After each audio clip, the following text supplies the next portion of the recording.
मेरे प्यारे देशवासियों, नमस्कार। मन की बात यानी आपके साथ मिलने का एक शुभ अवसर और अपने परिवारजनों के साथ जब मिलते हैं तो वो कितना सुखद होता है, कितना संतोषदायी होता है। मन की बात के द्वारा आपसे मिलकर मैं यही अनुभूति करता हूँ। और आज तो हमारी साझा यात्रा का ये 108वां एपिसोड है। हमारे यहाँ 108 अंक का महत्व, उसकी पवित्रता एक गहन अध्ययन का विषय है। माला में 108 मन के, 108 बार जप, 108 दिव्य क्षेत्र, मंदिरों में 108 सीढ़ियां, 108 घंटियां, 108 का ये अंक असीम आस्था से जुड़ा हुआ है।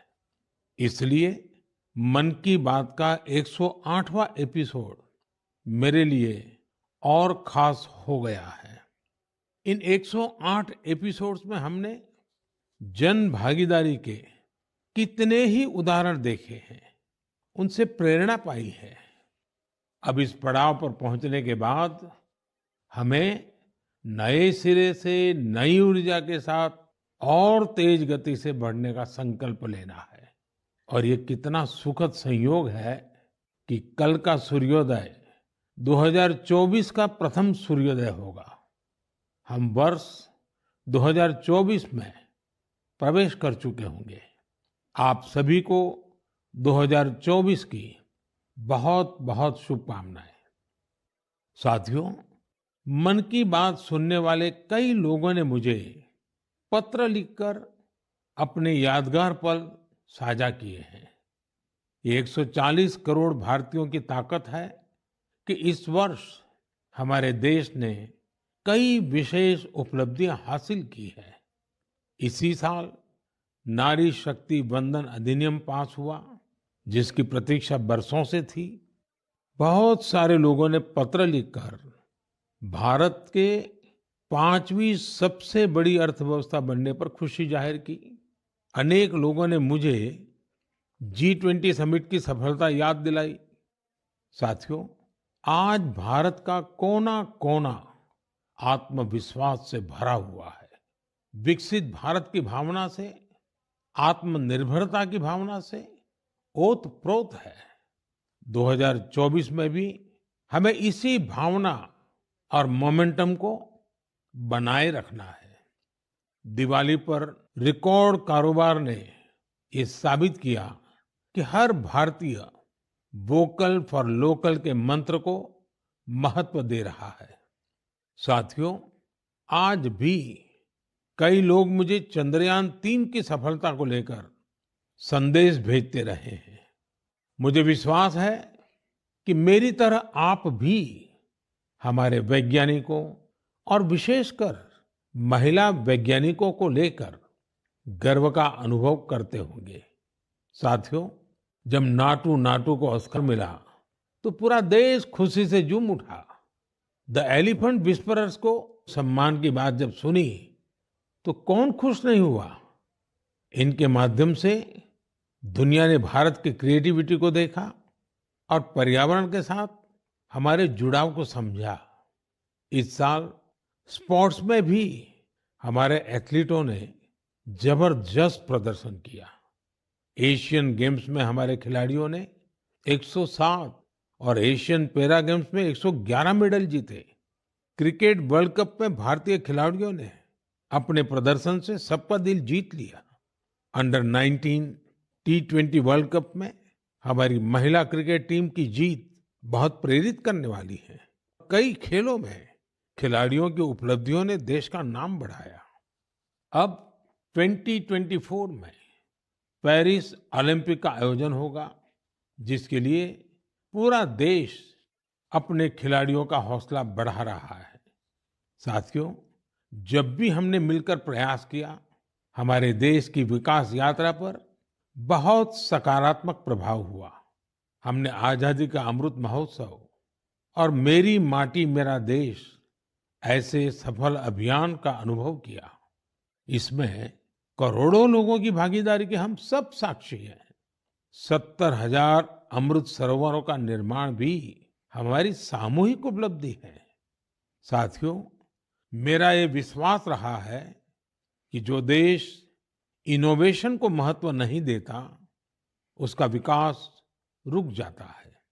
भारत का इनोवेशन हब बनना इस बात का प्रतीक है कि हम रुकने वाले नहीं हैं।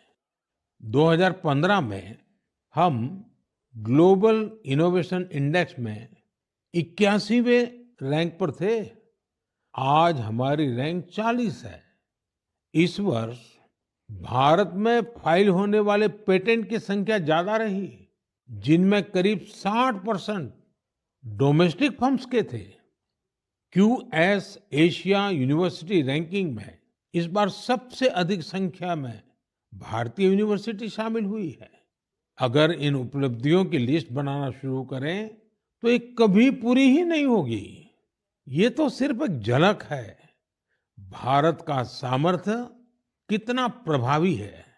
हमें देश की इन सफलताओं से, देश के लोगों की इन उपलब्धियों से प्रेरणा लेनी है, गर्व करना है, नए संकल्प लेने हैं।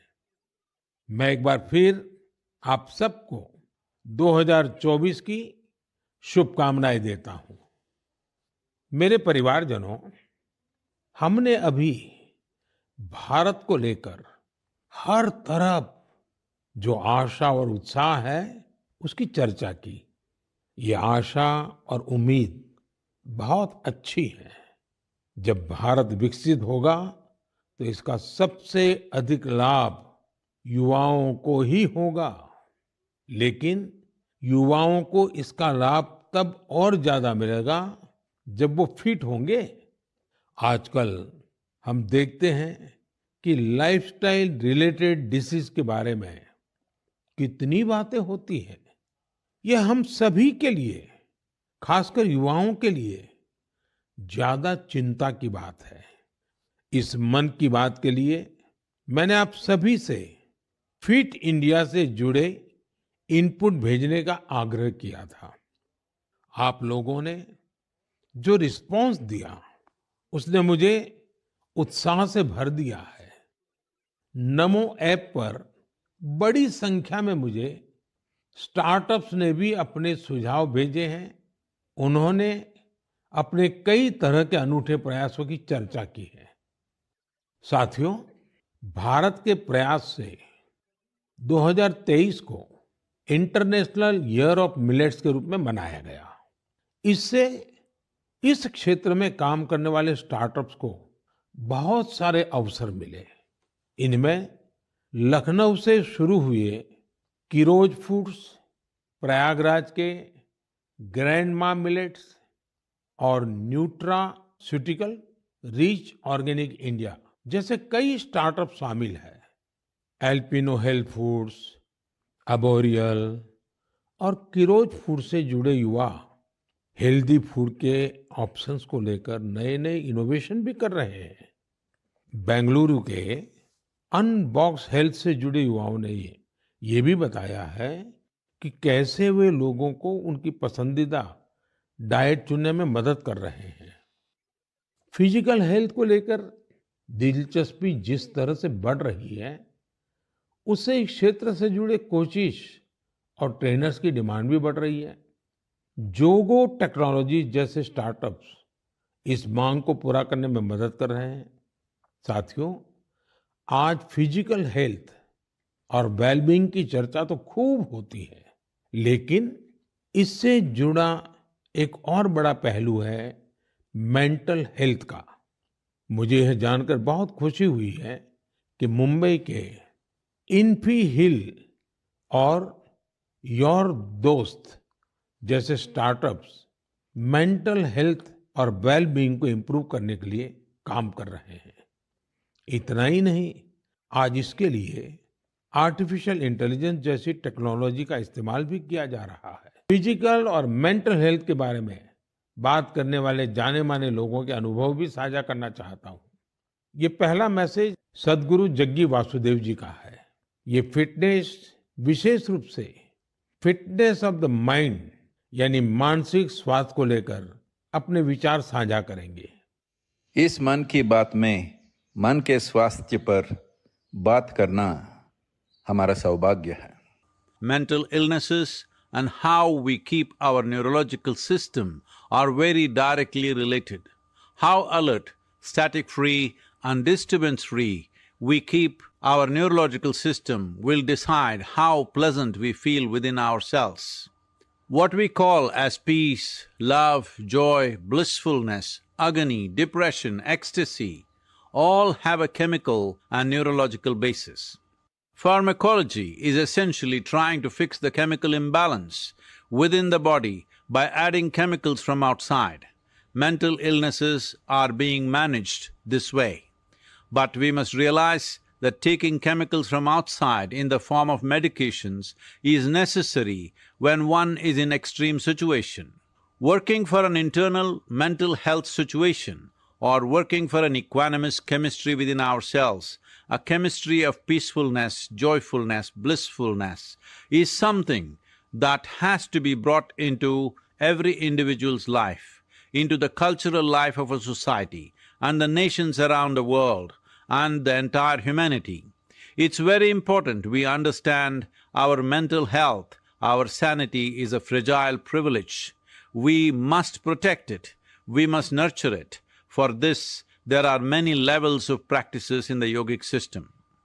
Completely internalized processes that people can do as simple practices with which they can bring certain equanimity to their chemistry and certain calmness to their neurological system. The technologies of inner well-being is what we call as the yogic sciences. Let's make it happen. सामान्य तौर पर सद्गुरु जी ऐसे ही बेहतरीन तरीके से अपनी बातों को सामने रखने के लिए जाने जाते हैं। आइए अब हम जानी मानी क्रिकेट खिलाड़ी हरमनप्रीत कौर जी को सुनते हैं। नमस्कार, मैं अपने देशवासियों को मन की बात के माध्यम से कुछ कहना चाहती हूँ। माननीय प्रधानमंत्री श्री नरेंद्र मोदी जी के फिट इंडिया की पहल मुझे अपने फिटनेस मंत्र आप सभी के साथ शेयर करने के लिए प्रोत्साहित किया है।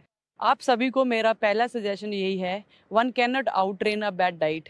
इसका अर्थ ये है, आप कब खाते हो और क्या खाते हो, इसके बारे में आपको बहुत सावधान रहना होगा। हाल ही में माननीय प्रधानमंत्री मोदी जी ने सभी को बाजरा खाने के लिए इनकरेज किया है, जो कि इम्यूनिटी बढ़ाता है और टिकाऊ खेती करने में सहायता करता है और पचाने में भी आसान है।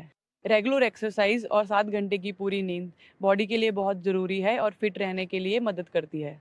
इसके लिए बहुत डिसिप्लिन एंड कंसिस्टेंसी की ज़रूरत होगी।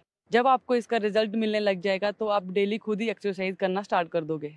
मुझे आप सबसे बात करने और अपना फिटनेस मंत्र शेयर करने का अवसर देने के लिए माननीय प्रधानमंत्री जी का बहुत धन्यवाद। हरमनप्रीत जी जैसी प्रतिभाशाली खिलाड़ी की बातें निश्चित रूप से आप सभी को प्रेरित करेगी। आइए ग्रैंड मास्टर विश्वनाथन आनंद जी को सुने। हम सभी जानते हैं कि उनके खेल शतरंज के लिए मेंटल फिटनेस का कितना महत्व है। Namaste. I'm Vishwanathan Anand. You have seen me play chess, and very often I'm asked, what is your fitness routine? Now, chess requires a lot of focus and patience. So I do the following, which keeps me fit and agile. I do yoga 2 times a week. I do cardio 2 times a week. And 2 times a week, I focus on flexibility, stretching, weight training, and I tend to take 1 day off per week. All of these are very important for chess. You need to have the stamina to last 6 or 7 hours of intense mental effort, but you also need to be flexible to be able to sit comfortably, and the ability to regulate your breath to calm down is helpful when you want to focus on some problem, which is usually a chess game. My fitness tip to all Man Ki Baat listeners would be to keep calm and focus on the task at hand. The best fitness tip, for me, absolutely the most important fitness tip, is to get a good night's sleep. Do not start sleeping for 4 and 5 hours a night. I think 7 or 8 is an absolute minimum. So we should try as hard as possible to get a good night's sleep, because that is when the next day you're able to get through the day in calm fashion. You don't make impulsive decisions. you're in control of your emotions. For me, sleep is the most important fitness tip. आइए अब अक्षय कुमार जी को सुनते हैं। नमस्कार, मैं हूं अक्षय कुमार। सबसे पहले तो मैं हमारे आदरणीय प्रधानमंत्री जी का बहुत शुक्रिया करता हूं कि उनके मन की बात में मुझे भी अपने मन की बात आपको कह पाने का एक छोटा सा मौका मिला। आप लोग जानते हैं कि मैं फिटनेस के लिए जितना पैशनेट हूं, उससे भी कई ज्यादा पैशनेट हूं नेचुरल तरीके से फिट रहने के लिए। मुझे ना ये फैंसी जिम से ज्यादा पसंद है बाहर स्विमिंग करना, बैडमिंटन खेलना, सीढ़ियां चढ़ना, मुद्गर से कसरत करना, अच्छा हेल्दी खाना खाना।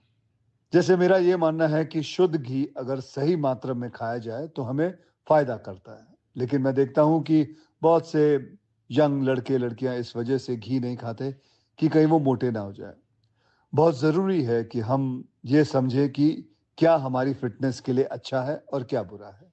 डॉक्टर्स की सलाह से आप अपना लाइफस्टाइल बदलो, ना कि किसी फिल्म स्टार की बॉडी देखकर। एक्टर स्क्रीन पे जैसे दिखते हैं वैसे तो कई बार होते भी नहीं है। कई तरह के फिल्टर और स्पेशल इफेक्ट्स यूज होते हैं और हम उसे देखकर अपने शरीर को बदलने के लिए गलत तरीके शॉर्टकट का इस्तेमाल करना शुरू कर देते हैं। आजकल इतने सारे लोग स्टेरॉइड लेकर ये 6 पैक 8 पैक इसके लिए चल पड़ते हैं। यार, ऐसे शॉर्टकट से बॉडी ऊपर से फूल जाती है लेकिन अंदर से खोखली रह जाती है। आप लोग याद रखिएगा कि shortcut can cut your life short. आपको शॉर्टकट नहीं, लॉन्ग लास्टिंग फिटनेस चाहिए। दोस्तों, फिटनेस एक तरह की तपस्या है, इंस्टेंट कॉफी या 2 मिनट का नूडल नहीं है।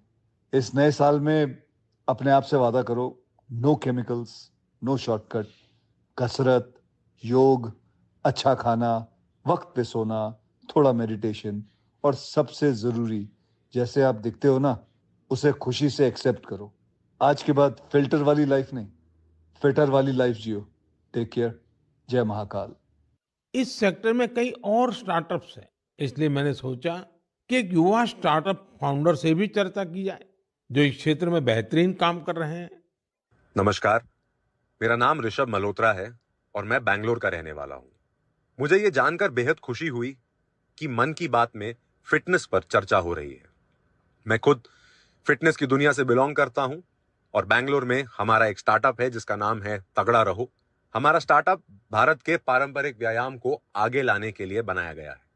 भारत के पारंपरिक व्यायाम में एक बहुत ही अद्भुत व्यायाम है जो है गदा व्यायाम, और हमारा पूरा फोकस गदा और मुग्दर व्यायाम पर ही है।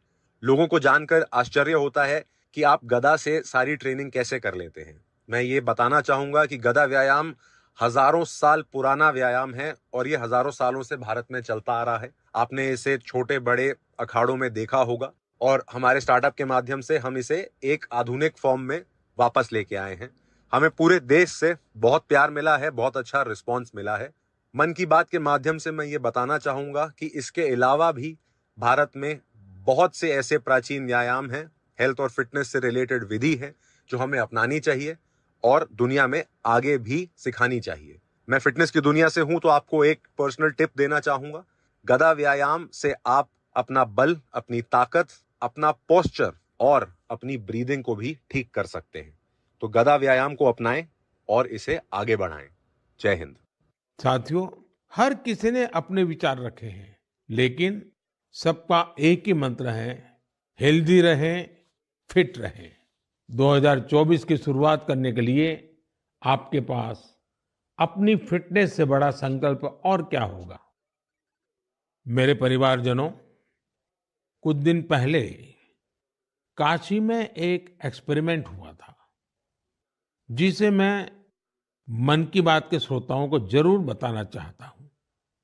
आप जानते हैं कि काशी तमिल संगमम में हिस्सा लेने के लिए हजारों लोग तमिलनाडु से काशी पहुंचे थे। वहां मैंने उन लोगों से संवाद के लिए artificial intelligence AI tool Bhashini का सार्वजनिक रूप से पहली बार उपयोग किया। मैं मंच से हिंदी में संबोधन कर रहा था, लेकिन एआई टूल भाषिणी की वजह से वहां मौजूद तमिलनाडु के लोगों को मेरा वही संबोधन उसी समय तमिल भाषा में सुनाई दे रहा था। काशी तमिल संगमम में आए लोग इस प्रयोग से बहुत उत्साहित दिखे। वो दिन दूर नहीं जब किसी एक भाषा में संबोधन हुआ करेगा और जनता रियल टाइम में उसी भाषण को अपनी भाषा में सुना करेगी। ऐसा ही फिल्मों के साथ भी होगा। जब जनता सिनेमा हॉल में एआई की मदद से रियल टाइम ट्रांसलेशन सुना करेगी। आप अंदाजा लगा सकते हैं कि जब ये टेक्नोलॉजी हमारे स्कूलों, हमारे अस्पतालों, हमारी अदालतों में व्यापक रूप से इस्तेमाल होने लगेगी तो कितना बड़ा परिवर्तन आएगा। मैं आज की युवा पीढ़ी से आग्रह करूंगा कि रियल टाइम ट्रांसलेशन से जुड़े एआई टूल्स को और एक्सप्लोर करें, उन्हें 100% फुल प्रूफ बनाएं। श्री राम और अयोध्या को लेकर कई सारे नए गीत, नए भजन बनाए गए हैं। बहुत से लोग नई कविताएं भी लिख रहे हैं। इसमें बड़े बड़े अनुभवी कलाकार भी हैं, तो नए उभरते युवा साथियों ने भी मन को मोह लेने वाले भजनों की रचना की है। कुछ गीतों और भजनों को तो मैंने भी अपने सोशल मीडिया पर शेयर किया है। ऐसा लगता है कि कला जगत अपनी अनूठी शैली में इस ऐतिहासिक क्षण का सहभागी बन रहा है। मेरे मन में एक बात आ रही है कि क्या हम सभी लोग ऐसी सारी रचनाओं को एक कॉमन हैशटैग के साथ शेयर करें। मेरा आपसे अनुरोध है कि हैशटैग श्री राम भजन के साथ आप अपनी रचनाओं को सोशल मीडिया पर शेयर करें।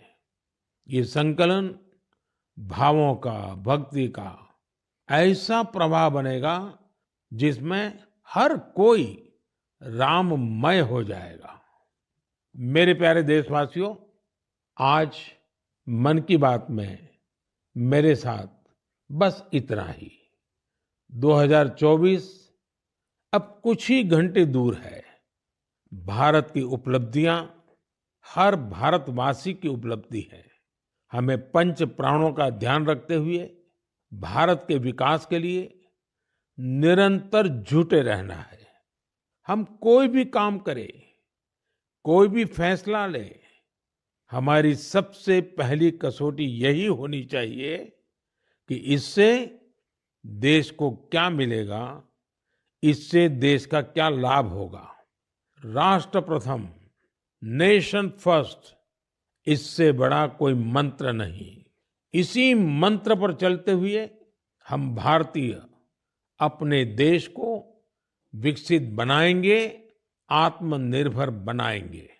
आप सभी 2024 में सफलताओं की नई ऊंचाई पर पहुंचे।